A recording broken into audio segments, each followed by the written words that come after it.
بسم اللہ الرحمن الرحیم، السلام علیکم۔ میں آپ کا میزبان سمیع ابراہیم اور آپ دیکھ رہے ہیں ہمارا سوشل میڈیا۔ آج 16 اگست ہے، ہفتے کا دن ہے۔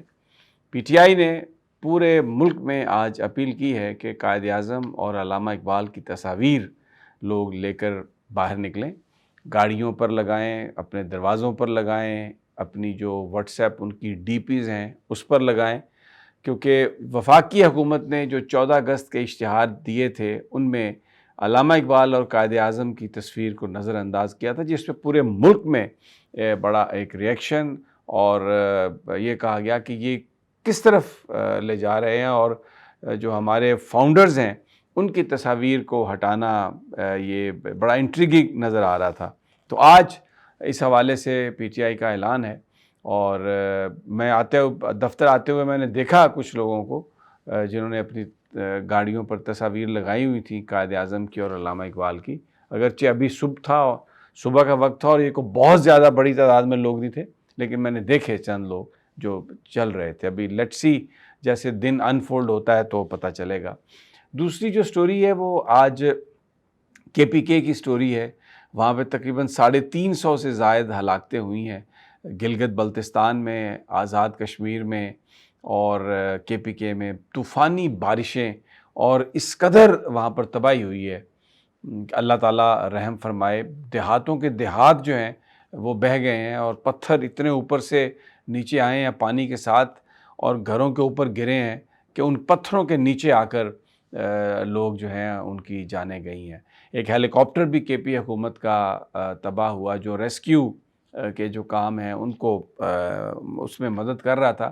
5 لوگ اس میں، 2 پائلٹ اور 3 دوسرے افراد تھے، 5 لوگ اس میں شہید ہوئے۔ تو ایک بڑی بحرانی کیفیت ہے، اور ابھی مزید جو بارشیں ہیں اس کی فورکاسٹ ہے اس وقت۔ اور ہمارا اس سارے کرائسس میں ہمیں یہ ایک دفعہ پھر اس بات کا احساس ہو رہا ہے کہ پاکستان میں کوئی ایسی ایجنسی نہیں جو ریلیف کے کام میں بڑی ایکسپرٹ ہو اور فوری طور پر لوگوں کو مدد کرے۔ ہمارے پاس شاید اتنے فنڈز بھی نہیں ہیں، کیونکہ اس چیز کے لیے ایلوکیٹ کیے ہی نہیں جاتے۔ تباہی تو عام لوگوں کی ہوتی ہے، غریبوں کی ہوتی ہے، تو ان کا تو کوئی والی وارث نہیں ہے۔ اخباری بیانات، اور وہ جی مریم نواز صاحبہ نے KPK کے وزیر اعلیٰ سے رابطہ کیا ٹیلی فونک، اور آج جی شہباز شریف صاحب KP کے دورے پہ جائیں گے۔ اب یہ جو دورے ہیں اس موقع پر، اس کا مطلب ہے آپ جو ریسکیو کرنے والے پولیس افسران یا جو انتظامی مشینری ہے وہ اب آپ کے پروٹوکول میں لگ جائے گی۔ مجھے اس بات کی سمجھ نہیں آئی کہ ایک تو وہاں پر ڈیزاسٹر ہے، ایک تو وہاں پر قحط ٹوٹا ہوا ہے، ایک تو وہاں پر آفت ہے، اور دوسرا یہ ساری جو وزیروں کی جو فوج ہے اور وزیر اعظم پہنچ جائیں گے وہاں پہ، کیا کرنے جائیں گے؟ آپ اپنے آفس میں بیٹھ کر ریسورسز کو ڈپلوائے کریں، وہ زیادہ بہتر بات ہے، لیکن it's all politics politics politics. تیسری جو ایک خبر آئی ہے جو ایک مطلب مایوسی پھیلاتی ہے، سپریم جوڈیشل کونسل نے چیف الیکشن کمشنر سلطان سکندر راجہ اور جو ممبر ہیں الیکشن کمیشن کے نثار درانی اور شاہ محمد جتوئی، ان کے خلاف جو ریفرنسز تھے، ان کے خلاف جو درخواستیں تھیں وہ انہوں نے خارج کر دی۔ مطلب انہوں نے کہا ہے سپریم جوڈیشل کونسل نے کہ 8 فروری کو جو انتخاب تھا وہ بالکل فری اینڈ فیئر تھا، کوئی کسی کے کاغذات نامزدگی ریجیکٹ نہیں ہوئے، کوئی فارم 47 جاری نہیں ہوا جعلی فارم، اور کوئی ڈبے تبدیل نہیں ہوئے، کوئی رزلٹ تبدیل نہیں ہوئے، اور بالکل ایک جو ہے نا لیول پلینگ فیلڈ ملی تھی۔ کیونکہ اس میں PTI کی بھی درخواستیں تھیں، 3 درخواستیں تھیں، وہ ساری کی ساری انہوں نے خارج کر دی۔ اب آپ مجھے یہ بتائیے، آپ انصاف لینے کہاں جائیں گے؟ دیکھیں، وہ معاشرہ جس میں ظلم ہو وہ معاشرہ نہیں قائم رہ سکتا۔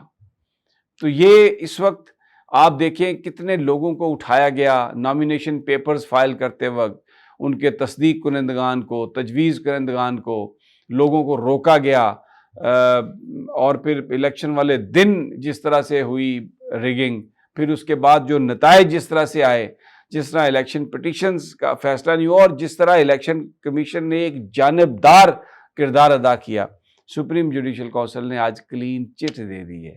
انہوں نے کہا کچھ نہیں ہوا، یہ جو آپ نے اپنے ٹی وی اسکرین پر دیکھا جو لوگ واویلا کر رہے تھے وہ کوئی ایسی بات نہیں ہوئی، اور کوئی کسی کے ساتھ معمولی سی بھی الیکشن والے دن زیادتی نہیں ہوئی. تو اس لیے جو سلطان سکندر راجہ صاحب ہیں، نثار درانی صاحب اور شاہ محمد جتوئی صاحب، جو ان کے خلاف درخواستیں تھیں، ریفرنس تھے، وہ 8 نومبر اور 13 دسمبر کو اس کی ہم نے سماعت کی، دیکھا اس کو معاملے کو، تو ہمیں نظر آیا تو معصوم ہے بھائی، یہ تو معصوم ہے، انہوں نے تو کیا ہی کچھ نہیں، ان کے خلاف درخواستیں ختم. یہ پاکستان کی جوڈیشری ہے، یہ پاکستان کے ججز ہیں، یہ انصاف یہ مل رہا ہے آپ لوگوں کو. تو مجھے بتائیے کہ کیا اس میں آپ امید رکھ سکتے ہیں کہ کسی کو انصاف ملے. IMF نے پھر جو اپنی رپورٹ دی ہے اس میں انہوں نے کہا ہے کہ پاکستان منی لانڈرنگ کی مؤثر جو ہے روک تھام نہیں کر سکا، اور نیب کے کردار کے حوالے سے انہوں نے کہا ہے کہ وہ اس کا کردار بھی مؤثر نہیں ہے. اس کو اب نیب کا کردار کیسے مؤثر ہوگا؟ آپ نے اپنے بڑی کو، اپنے دوست کو آپ نے نیب کا چیئرمین بنا دیا، اور سارے کے سارے جو ریفرنس تھے وہ آپ نے واپس لے لیے، لوگوں کو بری کر دیا. وہ لوگ جن کو سزائیں ہونے والی تھی، اربوں روپے کے بے نامی اکاؤنٹس تھے اور پتہ نہیں کیا کچھ تھا، جس میں یہ سارے زرداری صاحب، شہباز شریف، ان کی فیملی، سب کے سب اس میں شامل تھے. تو وہ اب وہ تو وزیر بن گئے، گورنمنٹ میں آ گئے. اور پھر ابھی ریسنٹلی یہ جو شوگر کا اتنا بڑا سکینڈل ہوا ہے، جس میں کئی بتایا جاتا ہے کم از کم 70 ارب کا تو سیدھا سیدھا چونا لگایا گیا. تو وہ نیب نے تو کوئی کارروائی نہیں کی، اور کسی طرح سے بھی کسی کو روک نہیں. تو وہ کہتے ہیں جی نیب کو مؤثر بنایا جائے. مؤثر تبھی بنے گا نیب جب وہاں پر کوئی میرٹ پر آپ تعیناتی کریں گے، اور پھر مزید جو ہے جو قوانین ہیں ان کو آپ مضبوط بنائیں. اس کے علاوہ گورنر اینڈ کرپشن ڈائگنوسٹک، اس کی جو اسیسمنٹ ہے وہ اب آ گئی ہے IMF کی طرف سے، اور حکومت نے یہ فیصلہ کیا ہے کہ ہم اس پر اپنا فیڈ بیک دیں گے. اس مہینے کے آخر میں وہ رپورٹ آئے گی. یعنی ہماری حکومت اپنے آپ کو ٹھیک تو یہ کر ہی نہیں سکتے. بیسیکلی دیکھیں، سب سے بڑا مسئلہ وہی ہے جو ووٹوں کی مدد سے نہ آیا ہو، جو کرپشن کر کے بے ایمانی کی بنیاد پر حکومت میں آیا ہو، وہ یہ ان قوانین کو کیسے ٹھیک کرے گا، وہ ان تمام چیزوں کو کیسے کریکٹ کرے گا. تو کوئی اس کا امکان نہیں ہے.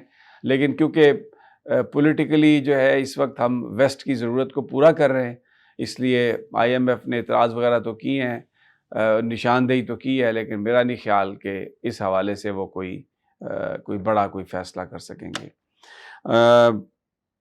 ابھی تک یہ خبریں، اور انشاءاللہ جلد اگلے ویلاگ میں آپ سے ملاقات ہوگی. اللہ نگہبان.